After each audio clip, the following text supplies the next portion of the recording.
Today we'll be discussing Such a Bad Influence by Olivia Muenter.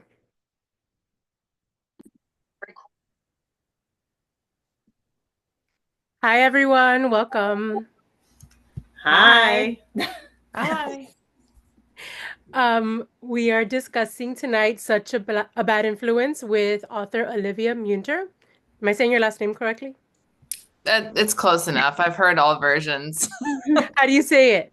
Mentor, but Mentor. Okay, but it sorry. doesn't make sense, so I feel weird like correcting people. But anyway, thanks for asking.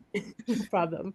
A quick introduction on Olivia. Olivia is a writer, a reader, and co-host of the Bad on Paper podcast, which I am a fan and listen to every week, and Thank was you. introduced to in like 2018, 2017 by Ali, who's on this chat down there, when it was Grace and Becca. So Olivia co-hosts the podcast with Becca Freeman.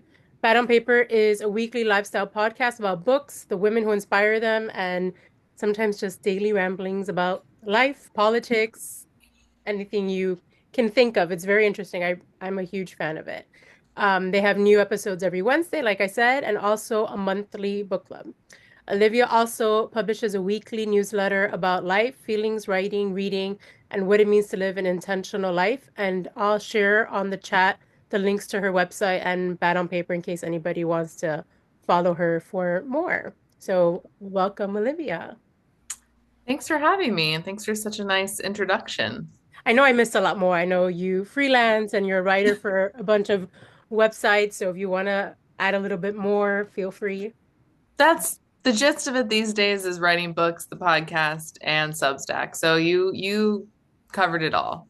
Congratulations on the book. I remember listening to you on Bad on Paper when it was just an idea and listening to you like ramble with like, is it going to be good? Is it not going to be good? I'm stuck today. And seeing like the final outcome was so like rewarding to me, listening to you like plan it all along. So um, Thank before we you. get into your writing, I would just wanted everybody to introduce themselves so you kind of have an idea of where we're from and who's on here. I see a couple new faces so that everybody can get to know each other. Again, I'm Michelle. I'm the one that puts these together, and I'm in Miami. And I see we have another Michelle here today, and I'll let her go first. Three Michelle's. Michelle Rasno. Can you hear me? Yeah, Hi, I'm actually Allie's mom, I heard. and she invited me to this book club. So I read the book very quickly. She was very proud of me. Used to read a lot, and I kind of stopped reading, but now I think this opened up the door to go back to reading again and putting down the social media, phone, and TV, and all that other good stuff. So thanks for having me. Well, thanks for joining us, and feel free to join us for future um, book clubs if you're interested. It's a lot of fun. Okay, we'll keep on with the Michelle theme. Michelle.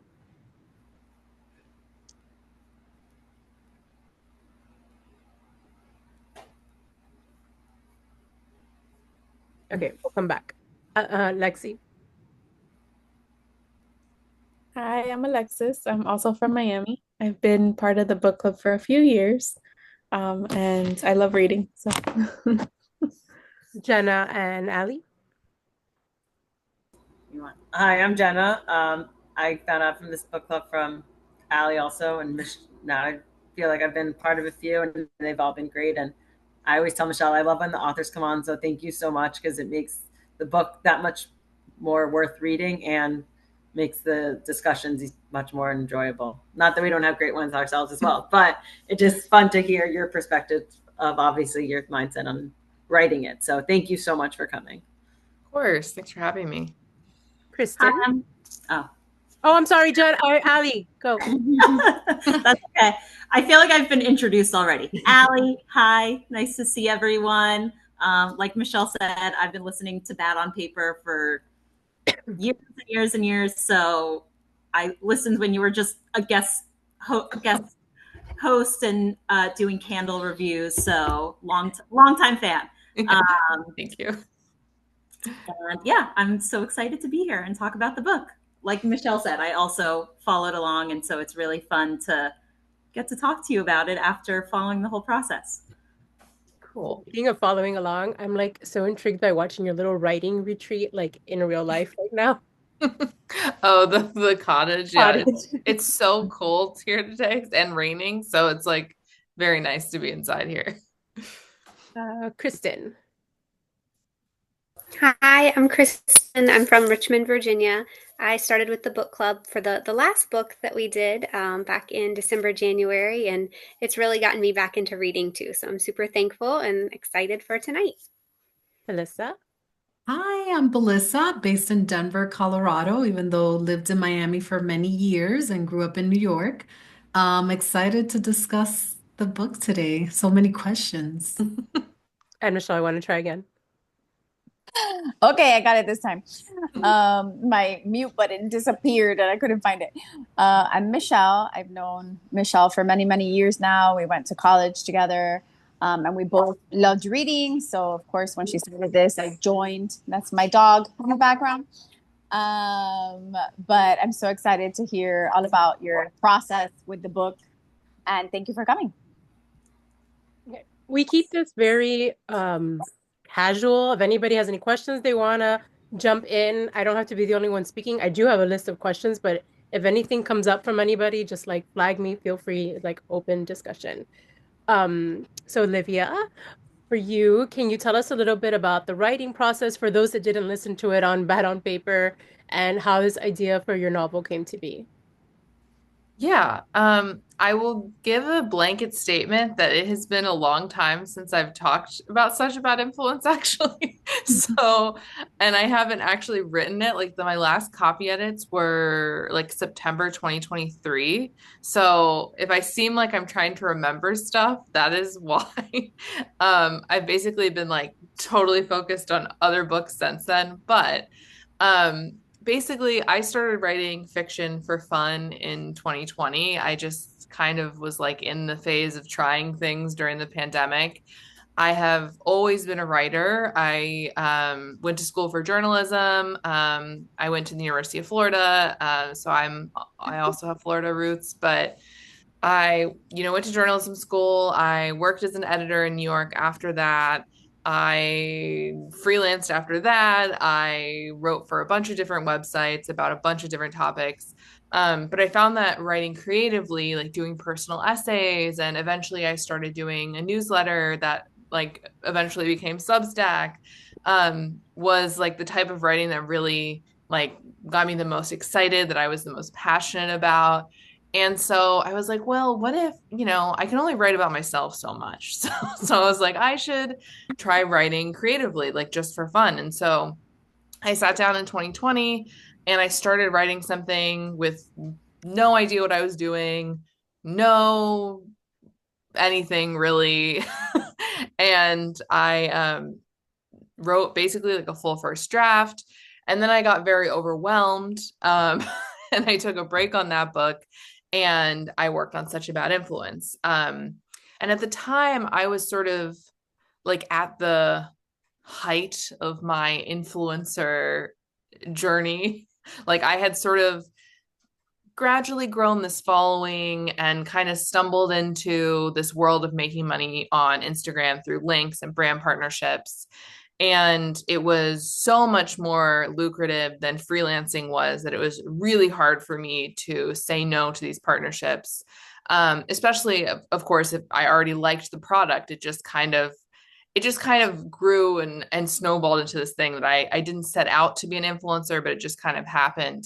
And I had a lot of complicated feelings about it. I had a lot of difficulty navigating criticism and reading stuff about myself online. I had a really, really horrible habit of going onto Reddit forums and looking at what people were saying about me. And when I would find bad stuff, it like crushed me to my soul. And so I kind of imagine like if this affected me so much, like how would this affect a child or someone who really didn't have a choice in it at any point? And what would that be like? And then of course, like the child influencer stuff has been bubbling up now for a bit. So yeah, it kind of all came together in Such a Bad Influence. Can you share a little bit? I come from the journalism side of things too, like the difference it went from like changing your brain from like reporting on like facts or personal experiences to like creating this like fictional world that flowed so seamlessly. It's very different. I find journalism much harder. Like I don't think I remember taking reporting and being like, "Oh my God, I hate this so much." Like the fact checking and the interviewing and like it's just a completely different use of your brain. Like it is creative, but it's much more practical, it's much more rules based, whereas in fiction there's no rules. Like you can literally go anywhere, do anything. Um, but I also think that there's a lot more, you open yourself up to a lot more criticism with fiction because it can be anything. It is subjective. Everyone's taste is different. Whereas in journalism, it's like, a good story is a good story. Good reporting is good reporting. And it's just a little bit different. So yeah, I don't think I was a particularly good journalist, really. Well, you're a great author. Sorry. I said, well, you're a great author. Oh, thank you. Thank you. Yeah, I'd much rather do this for the rest of my life. So fingers crossed. Can you tell us a little bit about the writing process, how long it took from like start to finish, from like idea concept to publishing? Yeah, so my first book is published with Quirk, which is a really, really small indie publisher in Philadelphia where I was living when I started this. And so the publishing process was a little bit different and also a lot shorter. But I would say from when I started it to when it was published was maybe about 2.5 years, which is pretty fast. Um, but yeah, it was a journey. The first draft, they were all kind of different ages. I was thinking maybe everyone would be a little bit younger, and then I sort of aged it up a bit. Um, so yeah. Do you have a favorite time of day and place to write? Well, in the morning, definitely. I find it very difficult to write or actually do anything productive after lunch. I pretty much just my brain and body power down after the lunchtime meal. So I definitely would say the morning. Now I have my office, so I write in here. I have like a very huge desk where I keep mostly just like thousands of flashcards that have different notes on them. And yeah, I feel really lucky to have this space. It took like my husband, I would say about 8 months to renovate it. So yeah, it's been a process. A little backstory, she moved like 2, 3 years ago into like 2 years ago, yeah. fixer-upper. So her and her husband have basically been hands-on doing everything. And if you follow her on Instagram, you can see the like little cottage take shape. It looks really cute. I still need to do like the final video. I'm really bad at it, but yes, I always kind of dreamt of like a place that was separate that I could walk out my door and like sit in, look out into the garden, and so it feels really special to have it. We will get into book. I just have a couple more writing questions. You kind of hinted on like the research was based on like your personal experience with influencing, but did you have any much more research go into the writing process? I mean, I definitely like listen to, research feels like a very heavy word, but like there are lots of different parts that are inspired by different influencers and influencer families. And of course, just like anecdotes I heard as someone in the world. But I mean, I did listen to a lot of podcasts where people were child influencers who had grown up were interviewed. I read a lot of articles that came out about it. But I can't say there was any like heavy duty research. No. And unfortunately, like I almost think that having read a lot of the stuff that has come out since the book has come out, like I could have made it even darker. Like and I think about that all the time. But and maybe if I had done more research, it would have been, you know, it could have been very, very, very dark. But yeah. We have lots of questions about the ending, by the way. So I hope I can still talk about this because it's been so long since I've talked about it, but I hope I can. Are any of your characters based on real people? Uh, yeah, yes. But no one is wholly one person. Like, for example, there's a lot of my personal experiences and feelings with influencing in both Hazel and Evie, like pretty intensely. And in a lot of ways, they were both like these two sides of how I feel about influencing. Like I feel both like protective of influencers and critical, which is I think how a lot of us kind of feel.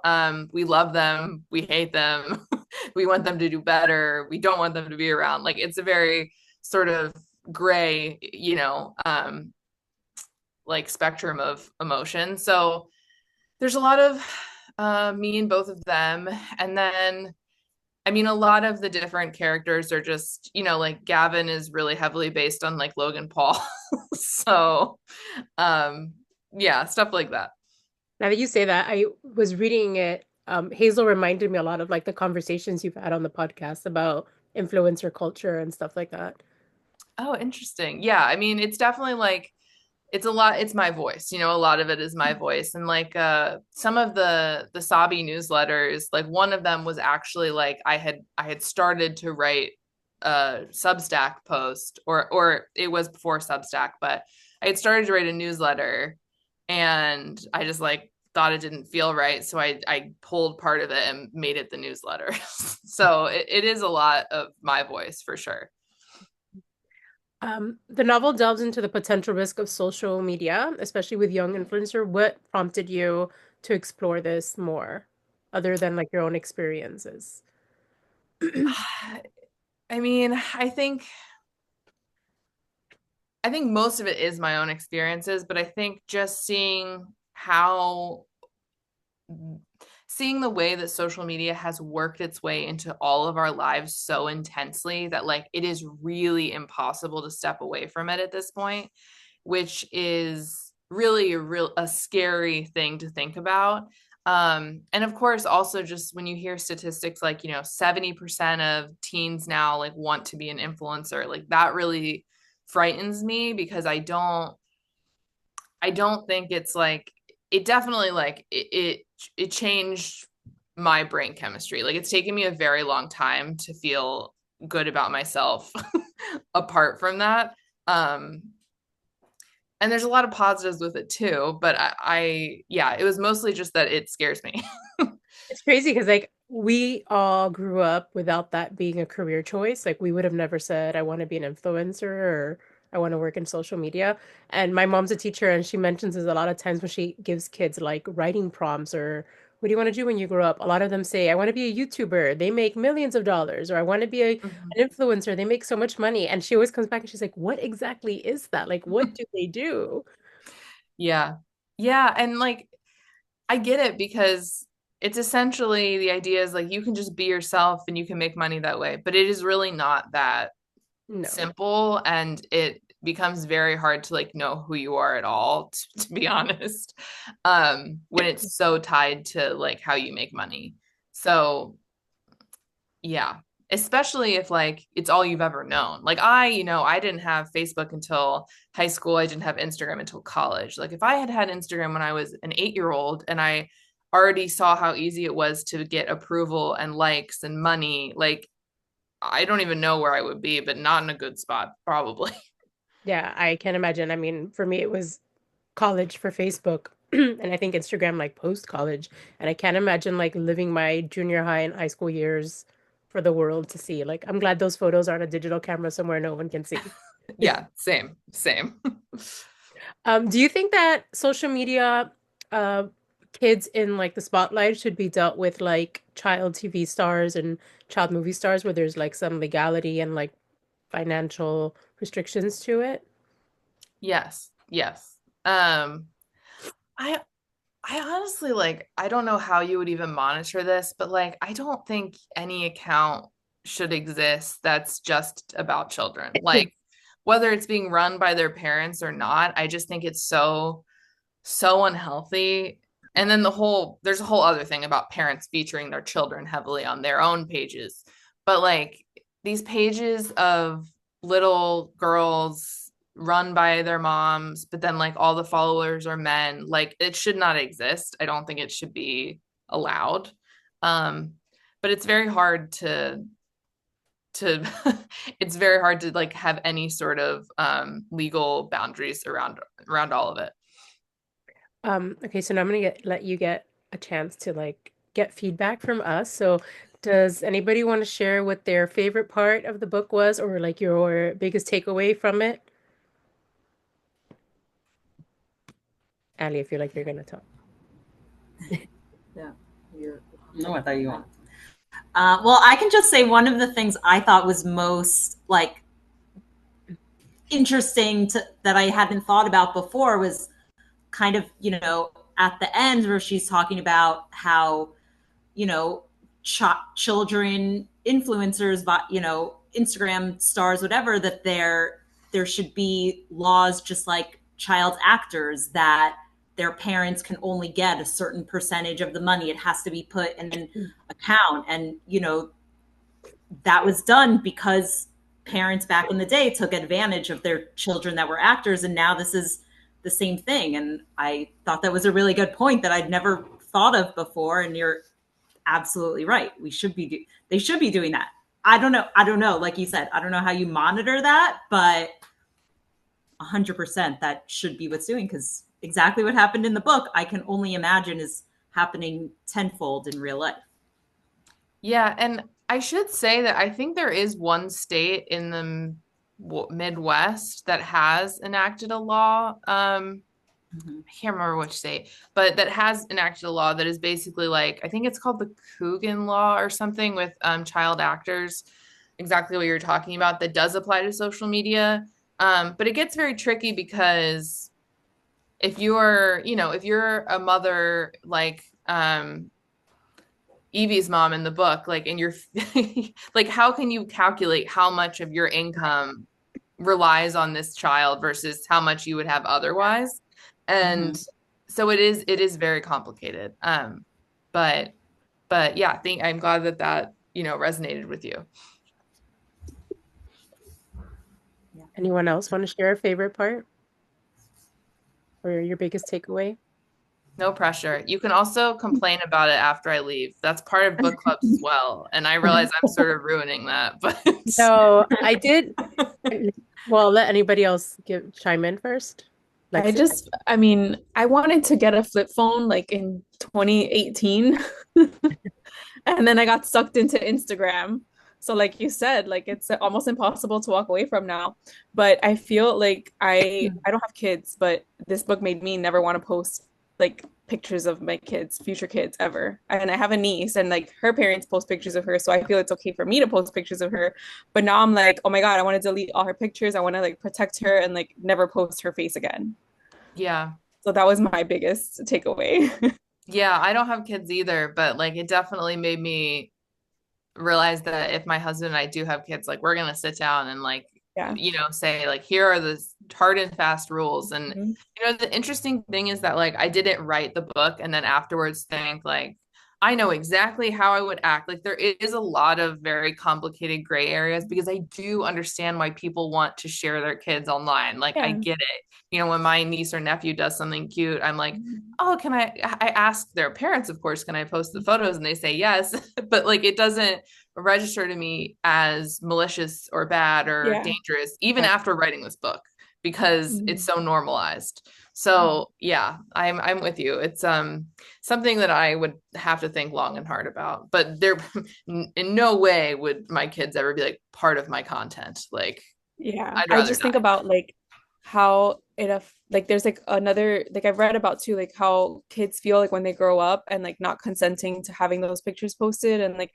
just growing up with that, like how that affects them. So I think about my niece, like how is she gonna feel when she's a teenager? And not that we share like anything embarrassing or anything, like to like her cheerleading pictures, or like if there's like her first day of school, like I make sure to block out like her uniform, like her school name or whatever.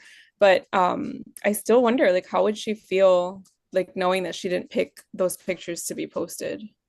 Yeah. And it's like so unhealthy too, to just knowing how being an influencer myself, how looking at myself all the time, like negatively impacted my everything. Like to be a kid and to know that like your parents are taking photos of you and then choosing one amongst all of them that is better, like, and then to be aware of your own self-image in that way is so unhealthy, I think. My niece just turned 12, and her new thing is if we take a photo, she's like, you can't post that one. Like if she's in her pajamas or we're like hanging out at home in bed watching a movie. And if there's one she likes, she's like, okay, that one you can post, but before you post, I need to check it. Like before she didn't care. She was like, show everybody. Like she loved being on. And now she's like, I need to see it before you put it out there. Yeah. Yeah. It's too much like being aware of how you're perceived too young. Like there are so few years of my life that I didn't think about like the perception of me constantly. And like, gosh, I wish we could all have more years like that, not less. Okay, the ending. I got so many DMs about the ending. I think a lot of us had different takes on it. Um, I want to know what like your real intentions were, but was it meant like I read it as Evie planned this whole like disappearance act just to get back at her sister, and also like her sister was writing this newsletter the whole time while pretending to be unemployed and like struggling. Yes and no. So blanket statement, I did not know, and nor did my editor realize how controversial or like divisive the ending would be. I needed like another chapter. Yeah. No. Me too. So it was intended to be ambiguous in the sense that I wanted the reader to get to the end and like not know who the good guy was and who the bad guy was. Okay. So you understand both Hazel and Evie kind of manipulating their own worlds to get what they want, which is how they were raised. So I wanted it to be reflective of that. But yes, like Hazel was sobby the entire time. That's yeah. And also, yes, Evie wanted to expose that on national television and like say kind of, I gave you the chances to come clean about this. You could have told me at any point during, this memoir. You could have told me when you found me in Joshua Tree and we went on that hike. Like there's little moments where she kind of pushes. So she knew the whole time. She didn't find out at the end, like writing the memoir. Right. She knew. Like by the time she was in Joshua Tree, she knew. Yeah. So she felt kind of betrayed and used by like everyone, even though like, she loved her sister, she loved her mom. It's just like she was this thing, that they had just kind of taken advantage of in their own ways. And so then she did the same. Well, yeah, her sister positioned herself as the good guy, and then she was banking out of it. My other question is when Evie's friend, I don't remember her name, Angie. Oh, Ashlyn, thank you. Comes to her sister and tells her about the newsletter. After that conversation, she says that she was thinking about if Evie could be the author. Was that like to just throw us off track? Because if she was the author herself, yes, she had thought of that. Okay, that was just to throw. Yeah, yes. I was so confused after that. Yeah, it was the goal to confuse people, not to make people, but I kind of like that people have different theories because I think it does like really speak to like what it's like to be on social media because if you take any single influencer, you can go online and find a slew of people explaining why they did something right and a slew of people explaining why that same thing is wrong. And so that's kind of the feeling I wanted people to have. So in a way it worked. But yeah. I thought it was the mom the whole time. Oh, writing the newsletter? No, like making her disappearance happen. Like I was behind it for like extra views and like drama. Mm-hmm. Yeah. No. And I kept thinking that she's still like undercover. Like I kept thinking that she did it purposely just to get more information from it, not that she actually chose to do it. Like every time in the house, I thought, oh, when they go to bed, she's going to whisper like there must be microphones in the house. Or when they went on, she was insisting on going on a hike to tell her sister that she's there undercover or something. Like I didn't actually think, I kept thinking there was going to be something that she was going to reveal to her, Interesting. Yeah. So that kept you, I think, on your toes too. Yeah, I had that same thought about that she was there doing undercover work and researching and everything. Yeah. Interesting. That would have been cool. That's like a different life of the book could have lived. Well, It would have been kind good of because of the boyfriend's, like the whole movie they were going to do, or documentary or whatever it was, that she really got herself into it, to get the info. And she, like at that point, we still think the sister is like this perfect, or not perfect, but like a great sister, and she's there to save her. And she's like, no, don't worry, I'm actually doing this purposely or something like that. Yeah. Never That would have made sense too. It would have. What Yeah, I would feel you like I was gonna say that I was very surprised at the end with the ending because I felt like, oh wow, I was never expecting the sister to be the one behind the newsletter and to be, disloyal to her to that extent because, of the role that she played throughout the book of kind of the big sister who was, just caring and wanted her to have a different life. But then when I started to think back to their hike and just their time together at Joshua Tree, I thought to every time she would say, Evie would broadly mention kind of betrayal or allude to people doing wrong by her. Hazel would be puzzled and say, "Oh, you're talking about mom, right?" And she'd be like, "Oh yeah, yeah, yeah." But Hazel had this like uncomfortable feeling that there was more behind what she was saying. So clearly that's what Evie had in her mind, like looking back.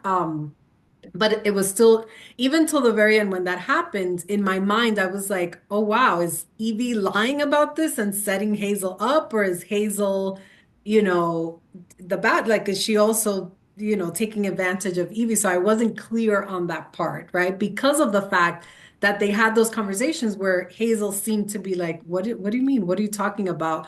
As opposed to like, oh shoot, like she's on to me or she knows something that, I've done. So Yeah. Yeah. So that is the thing about the end. Like she is in the end setting Hazel up and exposing her, but she's not lying. Like it's kind of like she gave her the chance to be honest, like by that conversation in Joshua Tree.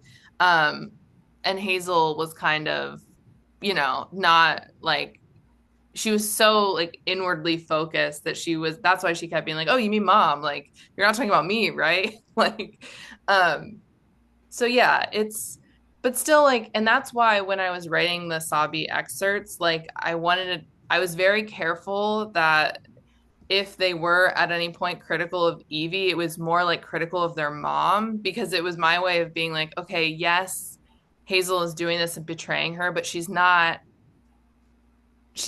dragging her in this painful way like she does a lot of the other influencers, and puts them on blast. Like, and that was kind of my subtle way to be like, yeah, she's kind of taking her piece of like all this money and fame that her sister has access to, but she's not being cruel. Yeah, it's a gray area for sure. I mean, she played the unemployment part pretty well because I was like feeling bad for the girl. Well, that's another thing that honestly, one of the things about writing a book is that you kind of go back and you're like, I could have made that a little more clear. So she was unemployed. She was also making all this money, but she had like student loan debt and all this stuff. Debt, credit card debt and stuff. So the idea was like she was making money, but it wasn't like enough to, be successful, or at least not in her mind. But that is one thing that after I published it, I was like, could have made that more clear. Like, and that's okay, like That's good. How would you have interpreted the final scene? Like, what would you imagine comes next for Evie and Hazel? I really wanted Hazel to speak at that final scene. Like, I was like, we don't hear her side. Yeah. So I kind of imagine that like this is the moment where it's all on the table and like there's this huge obviously fallout from it. But at some point down the line, whether it's like a year or two, like they're able to be like, all right, let's go to therapy. And we'll talk about the ways that mom really messed both of us up, and we'll find some common ground. I never I never really imagined the last scene as like, the end of their relationship. I kind of thought of it more as like, okay, we're finally being honest about everything. Like we're finally being honest about the ways that social media has really affected both of us. So yeah, I have a lot of hope for them. That's good. Anybody else want to chime in? Kristen, do you want to share anything? Yes, I just want to say you did such a good job of making Hazel seem like the great big sister that I was telling Michelle like earlier today. I was like, there's no way she could have been the writer of that. Like no way whatsoever. Like Evie has to be lying. So but I really enjoyed it. I was just sitting there like listen like the last part I was like, no, wait, no, what? No. Like this was me like on those final parts. I was actually talking out loud. There was not too many people nearby, so I was only a little crazy. But I really enjoyed the book. Oh, thank you. Kristen was actually the one that won the copy of the book.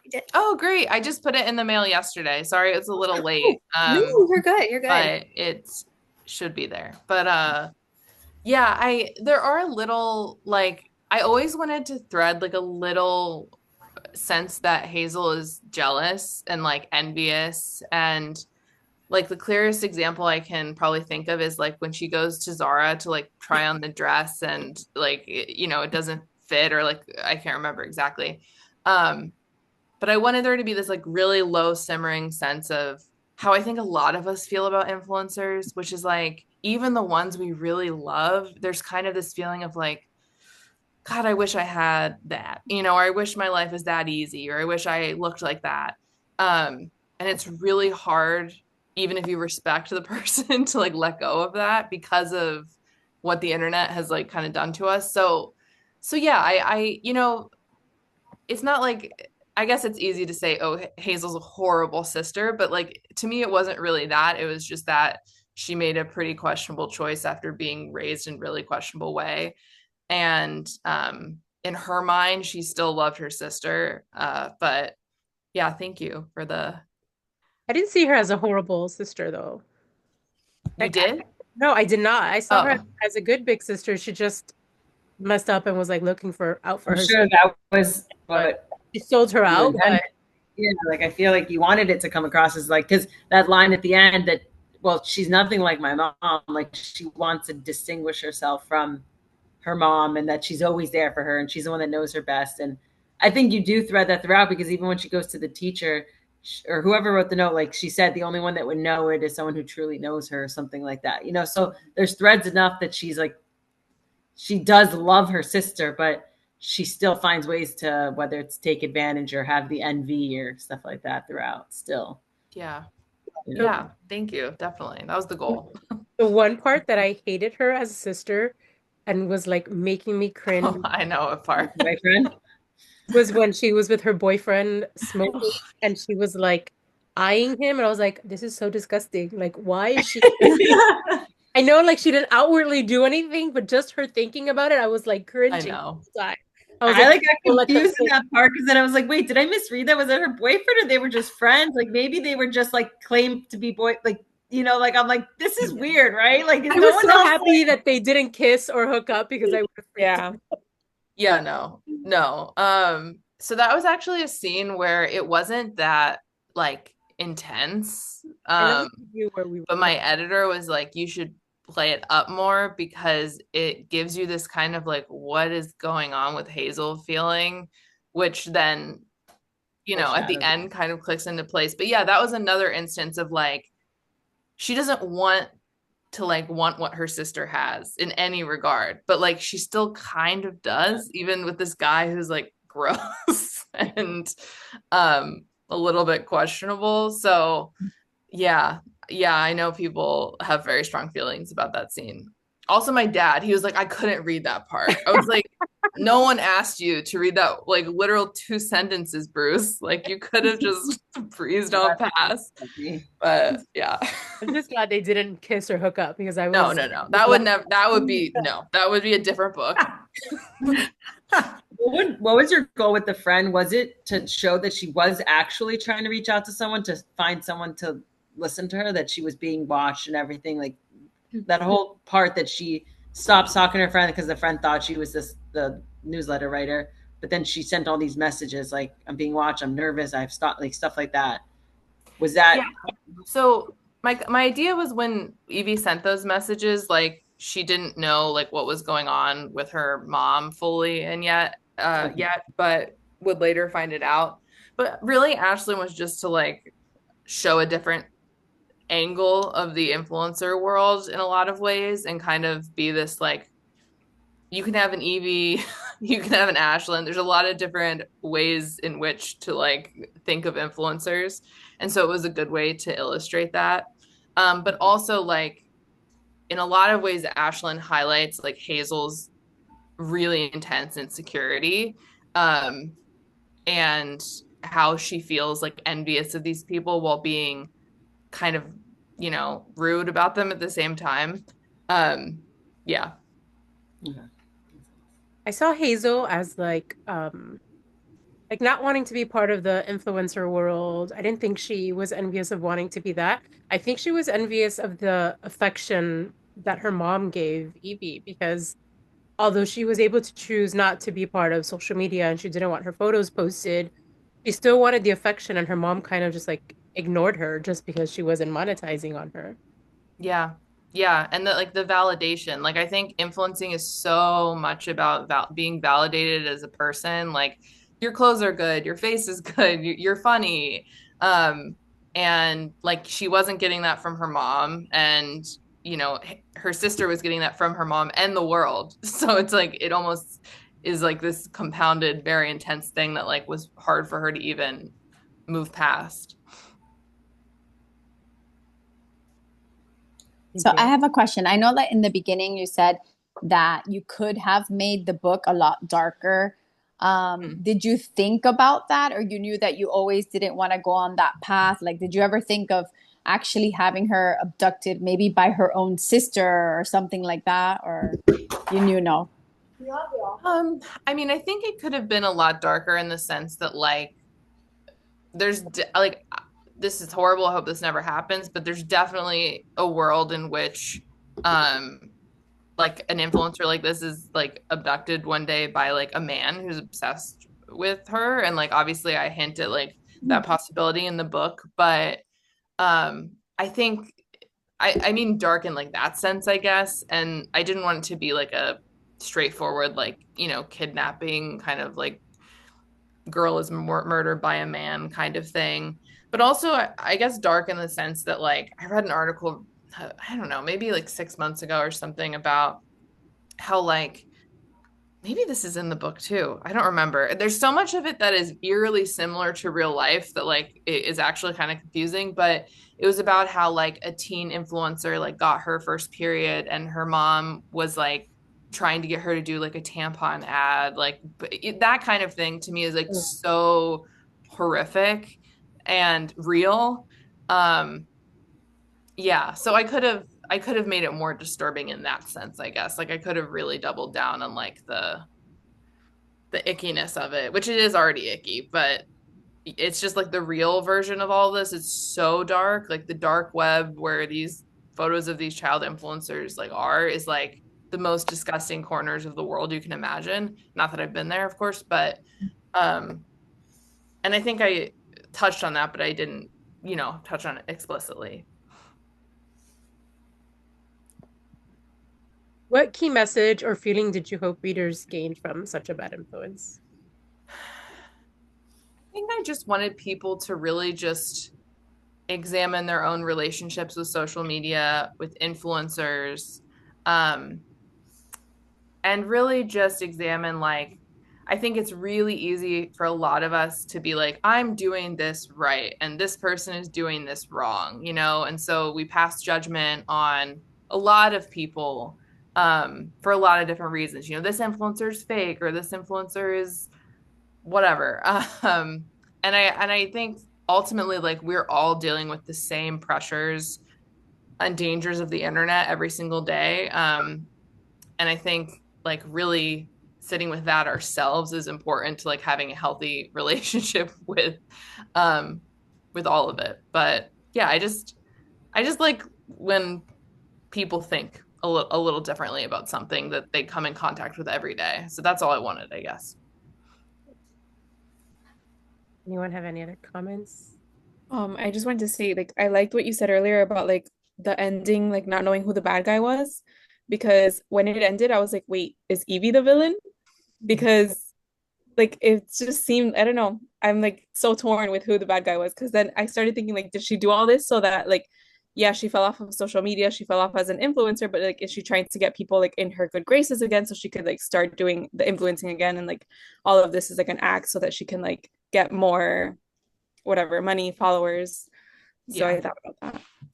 Thanks. Yeah, and that was a big takeaway for that I wanted people to have as well, which is like when you are in this world and you like really buy into it and you're super invested in it, it's so hard to turn off the part of your brain that's like, oh, I know exactly what the people on the internet are going to say about this. And so that at the end, when it's like she hears the like voice in her head that's like, oh, poor Evie Davis. Like even if she never goes on social media again, Yeah. she still will always know the conversations that are happening about her, the reactions people have, what people like, what they don't. And that's like what being really online is like. Like that's what being an influencer is like. And it's hard to let go of it, even when you should. Kristen just shared in the chat that she thought it was her new rebranding after being part of the. Yes. Yeah, that is a question I wanted people to ask as well. I think that's very open to interpretation.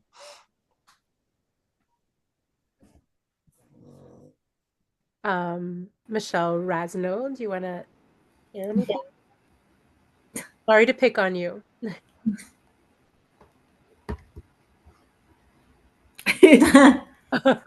Microphone, you're on mute. You're on mute. Okay, there. I'm off mute. Allie knows I'm technically challenged, so there you go. It's okay. I just don't want you to be shy and get a chance to talk if you want to. No, the one thing that was interesting to me is towards the end is the whole thing with Charlie, because I thought Charlie was a guy. So that was very surprising that who Charlie was and the teacher and kept the secret. That was a great twist. Oh, thanks. Yeah. I enjoyed that a lot. Thanks. I liked that character because she was like, I wanted her to be like an example of how like Evie feels like she, even the people that love her, like there's still like this level of distrust sometimes. And anyway, I'm glad you like that. Yeah, it was cool. And she really like found her to be that mother image because her mother was so awful. Mm-hmm. Yeah. And what's interesting is, you know, the truth of the matter is there's probably so many moms out there that are doing this. It's scary. Yeah. There's a docuseries on Netflix right now called Bad Influence that is literally like the same plot, not the same plot, but like it's all about a mom who like has these kids and she's running this YouTube channel. Did they take it from true? you? It's all true. Yeah. They must have read your book. To call it also Bad Influence and be about that? I guess. I don't know. I'll take it. Exactly. If it makes someone Google and then buy the book, well, that's fine. Exactly. I think the mom character, though, I did get a couple of DMs of people saying that the mom reminded them of their own mom. And I don't think it was just like the social media part of it, but like how she was like, don't eat 2 slices of bread. And she was like so into like their looks and how they behaved and how they presented themselves that I think many can relate to their own mothers being like controlling or trying to be like what you should and shouldn't do. Yeah. I see someone say that in the chat that their mother was very anti-bread. So please don't post this part. Are you going to post this part online? I won't say. I can pause it. Hold on. Because we were going to ask what your next book is. I know you sold one. So can you tell us a little bit more about that? Yeah. So it's called Little One and it comes out, I don't know for sure yet, but I think April 2026. And yeah, it's a dual timeline story mystery about a girl who grows up in a cult and then in the present timeline, she lives this very perfect, sort of highly controlled life in New York City. And so the mystery is like, how did she leave this cult she grew up in? And yeah, basically a journalist starts to investigate it and finds her and threatens to sort of like, bring all the stuff from her past into her present, which she doesn't want. So it's a lot about the ways in which like how we grow up and like sort of the mentalities that we're raised in, especially when it comes to food, sort of shape us as adults and how we move through life with them, or we let go of them, or we carry them on. I'm excited for that. And that I sounds just great. saw the show How I Escaped My Cult. Oh, I love every cult thing ever. Yeah.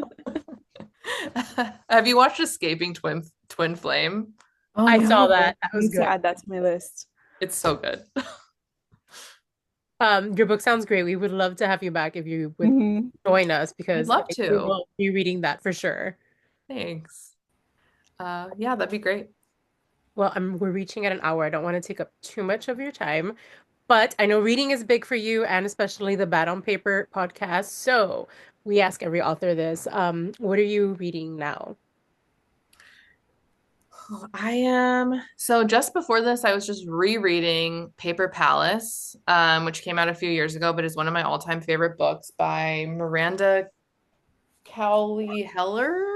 I could be wrong. Heller Cowley, something like that. Or I could be totally wrong with the name. It's a lot of names in one name. Anyway, that. And then I just started The Last Ferry Out by Andrea Bartz, which is a thriller that comes out in a couple months. And yeah, that's what I'm reading right now. Are you working on anything else other than Little One, or is that one already complete? So that one should be pretty much done in like a month. So cover and pre-order link should be in 2 months, which I'm so excited about. And other than that, I have 2 works in progress that I'm at about 25,000 words. And I'm gonna try to sell one of them for the next book. I just don't know which one. They're very different. So it's really hard to write 2 books at once. I go back and I take months at a time, but I have like I have them both on my bulletin board right now, so I keep looking over there. But it's hard, but it's fun. When I get bored with one, I go to the other. Are either of them the first book you wrote in 2020 that you put to the side? Oh no, that's Little One. Oh, that is Little One. Oh, yeah, that's awesome. yeah. I forgot to clarify that, but yes, that is Little One. So I'm enjoying working on something else. Very cool. Anybody, anything else before we let Olivia go? No? Can we take a photo with you and Sure. our book? And then I'll share the next book, kind of. Oh, cute.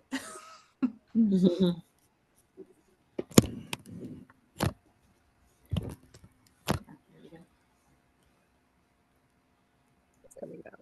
Okay, let's take a couple. 1, 2, 3. I'll take one more.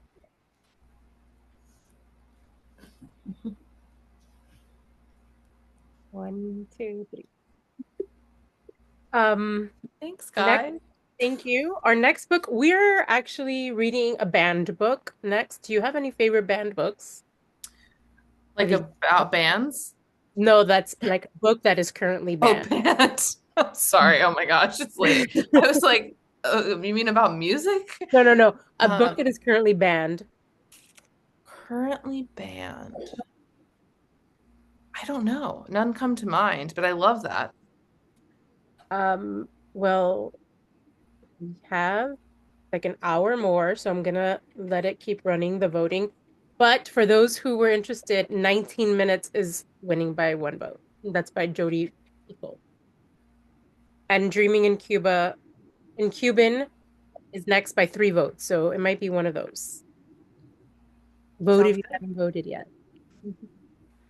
Well, I guess that's it for me. Thank you so much. Thank you for joining us. We loved talking to you. I think Thank you. Thank you if so anybody much. wants to follow Bad on Paper and Olivia's site.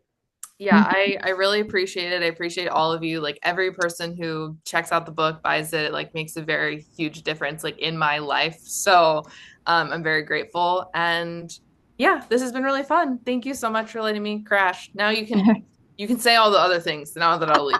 No, thank you. Thank you. Bye. Thank you. Bye, guys. Bye. Thank you, everybody. Does anybody want to say anything, or are you guys good? No, I thought it was Good. great. I liked it. I can't wait for her next book. Yes. Thank you for joining us. See ya. Bye. Having Thank you for organizing. Bye. Thank you for Bye. coming, Michelle. Hope you had fun for your first meeting. Thank you. I appreciate it. Thanks, Al. Bye. Bye.